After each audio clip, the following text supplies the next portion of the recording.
the counting of the Sundays of the church year, this is called the 22nd Sunday in Ordinary Time. Now, as many of you probably know, there are a total of 34 Sundays in Ordinary Time, which means we have 12 left. And the 12th one is the Feast of Christ the King. And the next Sunday after that is the first Sunday of Advent. And you know what comes 4 weeks after that. It's Christmas. I hope you've all got your shopping done. I guarantee you, if you were my mom, everything would be done and she'd be bragging about it. That aside, why do bad things happen to good people? Tough question. I don't know the answer to that.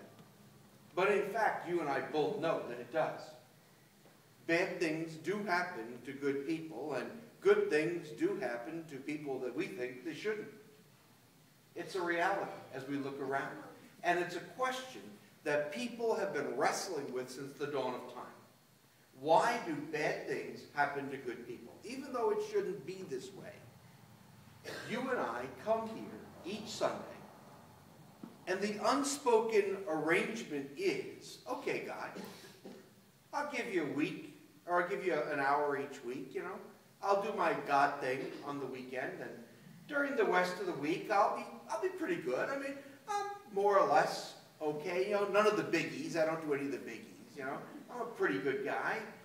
So therefore, you should take care of me and my family. It's a bargain that we strike.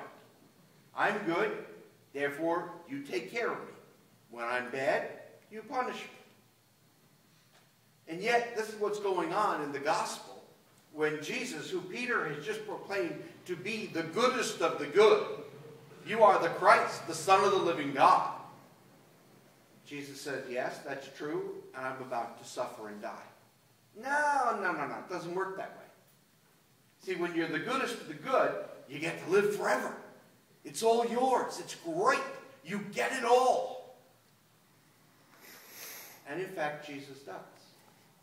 But in order to achieve it all, he must embrace it all. Peter, who has just proclaimed Jesus as the Son of the eternal God, proclaims him as truly God. Jesus proclaims himself as truly man. And that he embraces the full human condition. Those of you that are married, and you know, if you genuinely embraced your marriage, it's not just the joy of the good things that happen, but it's also those long nights of sitting up worrying when the kids don't come home on time and they don't call. And you vary between complete terror that something has happened to them and complete anger at what you're going to do to them when they get home. And it goes back and forth, the suffering. Or the suffering of a parent who has to bury a child. Or the suffering of a child who has to care for a parent with Alzheimer's. Or a spouse who's ill. We embrace everything on that day. We embrace all that it means to be truly human, both the good and the bad. And Jesus embraces all of that in his humanity. Because the fact is, there can be no Easter without a Good Friday. The readings, the first reading and the responsorial psalm that we heard today, are very reflective of the themes that we hear toward the end of Lent. They're almost Good Friday-ish as they begin to talk about the suffering and the death and the redemptive love of our God. We're not used to thinking about that on the 22nd Sunday of the year. And yet, in order for us to genuinely be full disciples, in order for us to genuinely live out our baptismal experience, we need to embrace the whole experience of discipleship. We do that each week, symbolically. In fact, every time we come to the Eucharist. When the priest consecrates the bread and wine, he offers it for the redemption of the world. And you and I come forward, and it's not like, okay, I've been good this week, so I get some bread, and if I've been really good, I get dessert. Go over and receive the wine. No. It is genuinely an embracing of the passion, death, and resurrection of the Lord Jesus as we receive the Eucharist in its fullest sign. I know there are people who don't want to receive from the cup. They're afraid of disease and so forth. We've been doing it for 2,000 years, and humanity is still around. But, you never know. So, but if you're a person who's not well or you don't feel well, then you shouldn't receive from the cup. But by the same token, to say, no, I'm not going to do that. It's kind of like Jesus standing at the foot of the cross and saying, no, not going there. The cup, the word cup, is used 3 times in the gospel. First time, when the 2 disciples are arguing over who's going to be at the right and left hand of Jesus. And Jesus asks them, can you drink from the cup that I will drink from? Can you embrace that part of discipleship, that part of following me that is costly? Can you embrace all of what discipleship means? Both the good, the fun, the great times, and the tough times, the pain and the sorrow.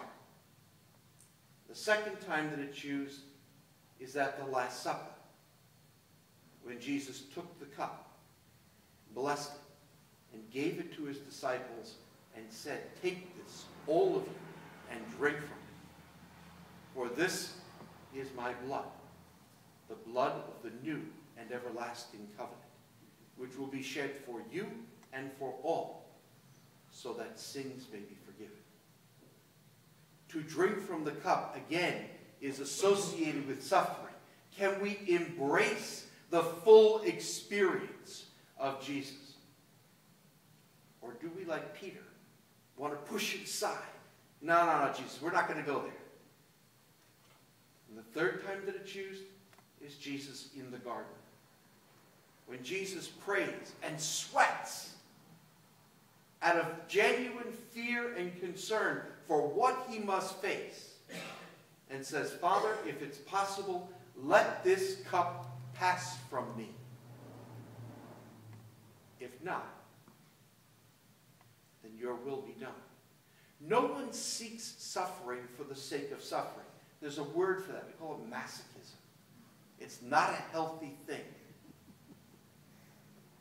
But to embrace suffering as a part of the total experience of life. And it happens both to the good and the bad.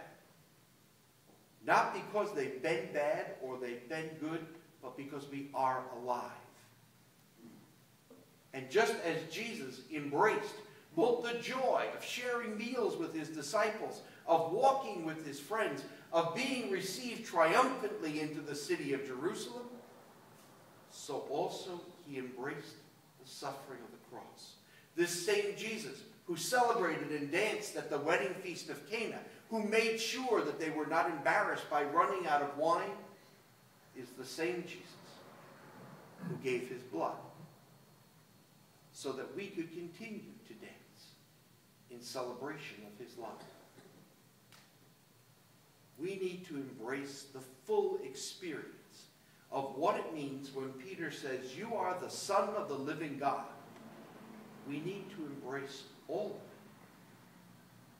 So that, yes, there are times when good things happen to bad people and bad things happen to good people. But in all times, we not only embrace the full experience of discipleship, but we allow the living God to embrace us and comfort us and strengthen us and celebrate with us and forgive us and to be present in our lives as the eternal God.